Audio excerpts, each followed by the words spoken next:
আছেন কেউ ভাই আছেন।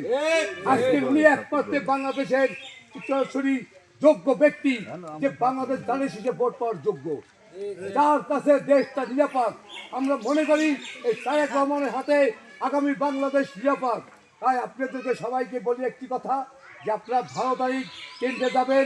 সকালে যারা মুসলমান যারা আছেন, আপনারা হিন্দু সম্প্রদায়ের যে আছেন তারা আপনাদের ধর্ম পালন করবেন। মুসলমান যারা আপনারা আছেন তাহাজ্জুদ নামাজ পড়বেন, তাহাজ্জুদ নামাজ পড়ে ফজরকালে ভোট সেন্টার যাবেন। একটি ভোট আপনার একটি ব্যস্ত, একটি ভোট আপনার একটি অধিকার। এই অধিকার থেকে আপনারা কখনো কিছুটা দেবেন না। আপনার যাইয়া আপনার ভোট আপনি সুন্দর মতন মনে করেন যে পরিবেশন করবেন, যদি দেশটি রক্ষা করতে হয়। এই যদি দেশ রক্ষা না করেন তাহলে এই রক্ষাটা রাজাকারের বাহিনী আছে শিবিরের, এর নামই হচ্ছে শিবির রক্ষাটা বাহিনী।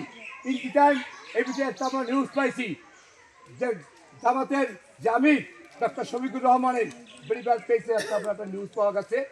আমার মতন মুখ থেকে ওনার মতন একটা ব্যক্তির কাছ থেকে কি আমরা আশা করি এমন ধরনের একটা কিছু কথা আছে। আমরা যদি এদেরকে ভোট দিই তাহলে এর দেশ ধ্বংসের মুখে চলে যাবে, আমরা ভাত পাবো না, দেশ খারাপ অবস্থায় চলে যাবে। তাই এই দেশটা রক্ষা করার দায়িত্ব আমাদের ঐক্যবদ্ধ হয়ে তাহলে শীষের বিজয় আমরা নিশ্চিত করবো ইনশাল্লাহ। আমরা কি সবাই একমত আছি?